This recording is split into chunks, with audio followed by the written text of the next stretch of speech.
Spider-Man! Sandman! Alright, let's go! Alright, so we start off in the art museum where the Goliath diamond is being housed. That is the largest diamond in the world, and the display is courtesy of the Daily Bugle. And Spider-Man, for some insane reason, wants to take a closer look of the diamond after hours after all the security measures have been set up. But somebody else wants to take a gander at the diamond as well, which triggers Spider-Man's spider sense, but he can't seem to figure out where it's coming from. It couldn't possibly be from that pile of sand that came out of nowhere and turned into human form, could it? No, that would be crazy, man. Either way, the alarms go off and the security guards chase Spider-Man, while the Sandman, unopposed, ganks the diamond. And because Spider-Man was the only one who was spotted, he's getting the blame from the police and J. Jonah Jameson of the Daily Bugle. Meanwhile, Sandman left a ransom note to the Daily Bugle to exchange the diamond for $1 million, and that the exchange will be happening tonight at the beach. So Spidey, needing to clear his name, he goes to the beach to try to get to the bottom of all this stuff. But the sand comes alive! It's Sandman versus Spider-Man, and after Spider-Man gets beaten up for a little bit, he gets the diamond back. But the Sandman took the briefcase of Jameson's money and dissipated. So yet again, the Fuzz only sees Spider-Man, which only makes it worse for him, and in trying to prove his innocence, he runs away, which doesn't look good. The funny thing is though, instead of giving Jameson the diamond, Sandman he actually left a rock. And instead of Jameson giving Sandman money, he gave him a briefcase full of shredded paper. So everyone's pissed off at the other person. But Sandman's even more pissed off, and now he demands $2 million, and that Jameson goes to the rock quarry alone to make the exchange. So being the reasonable guy he is, Jameson instead sends Peter Parker in his place. Like, man, realistically, right, he's sending a teenager, and a teenager that he doesn't even pay well, be put in this danger. Like, seriously, JJ, come on, man, man up, right? But it doesn't really bother Peter Parker because he has radiated spider blood, so he could hold his own. But those spider powers don't really work that well against sand. And after getting tossed around for a bit, man, Spidey's gotta up the ante, and he uses the heavy-duty equipment around him, which has some success but not much. But the Sandman can play that game as well, and he has Spidey on the ropes. Well, the rocks anyway. But while Sandman is using the wrecking ball, Spidey builds a giant web slingshot. Oh my god. And he hurls the wrecking ball back towards the machine, causing the Sandman to fly out of it and lands perfectly into a 10-foot by 3-foot basin of water. Which is more precise than threading a needle. But now that Sandman is all soggy, man, his powers are moot. Like, what are the odds of that happening, eh? Like, that's insane. So this time, Sandman did have the diamond, so Spidey was able to retrieve it and hand it back to the art museum. And so excited was Peter Parker about clearing Spider-Man's name to the press that he forgot to take photos of the battle between Spider-Man and Sandman for Jameson. And old JJ laments that you can't send a teenager to do a man's job. But that's exactly what he did! Like, what a butthole! Oy, you can't win for losing, eh, Spidey? But either way, man, with that, the day is saved, and that is the end of this spectacular tale.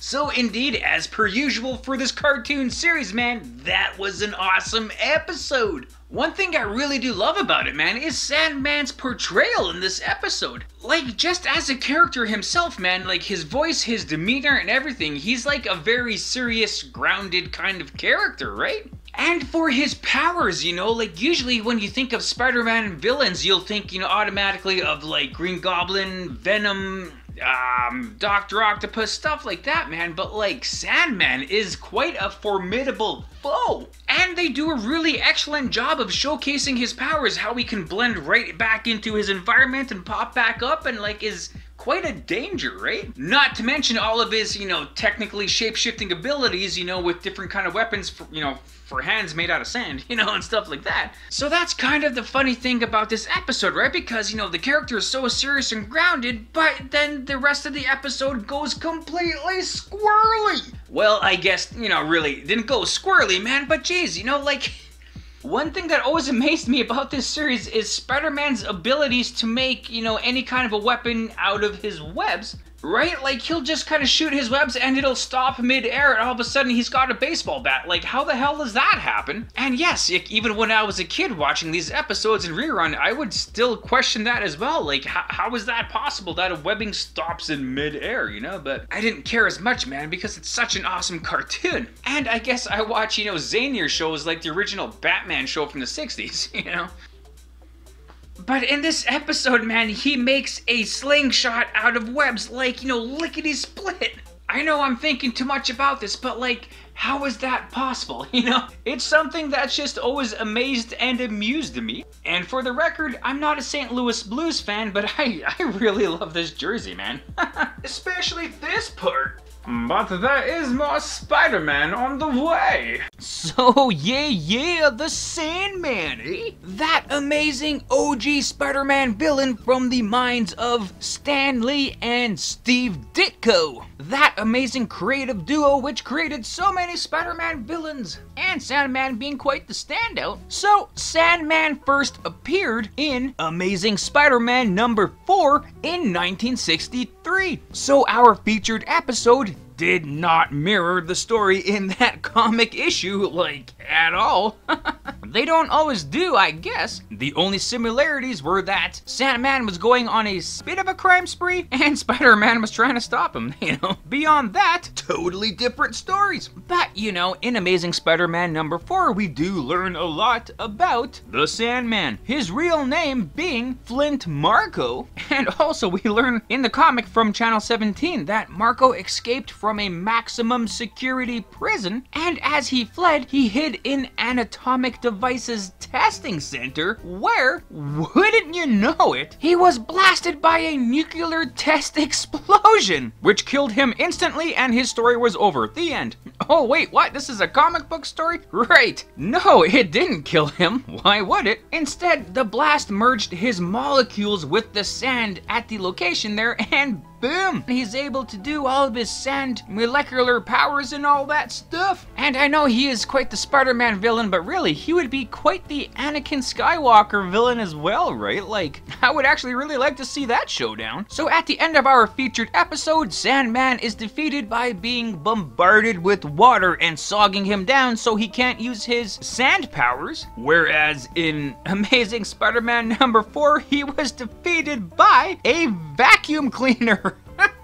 Yep, Spider-Man got one of those industrial, you know, vacuums there and just, you know, cleaned up that sand mess, I guess.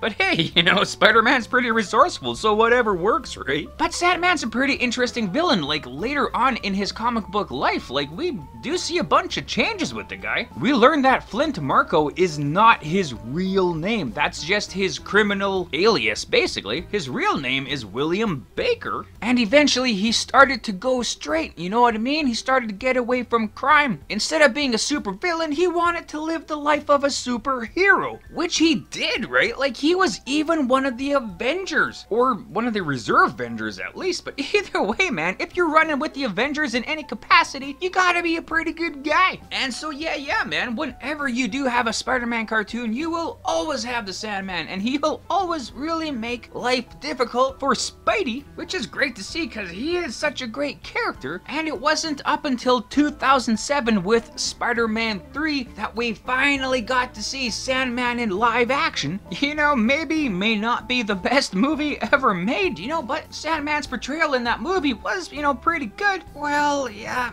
And yeah, for the most part, I don't know. I'll have to dwell on that more. But either way, we got to see him in live action, so that was pretty hip, man. So yeah. But that's just a quick meat and potatoes of this guy. You know, he's a pretty awesome villain. The only thing this episode was missing, you know, was the stripes on Sandman's shirt. He has that classic green shirt with the darker green stripes or the thin black stripes. Either way, striped shirt for the guy. Not just the solid one. Doesn't look as good in this episode, but still awesome character, awesome episode, and all that stuff. And well, I guess with this, that, those, and the other things, I guess that's that. Right on, and there you go. So thanks for watching the video. I hope you liked it as much as I did making it. Also, feel free to check out the source material that I featured in this video. And if you want to leave a comment on anything you may have liked or things I might have missed in this, you know, feel free to do so. Or anything else, you know, just to say hi. That's cool too. And other than that, you know, have a great day. Thanks.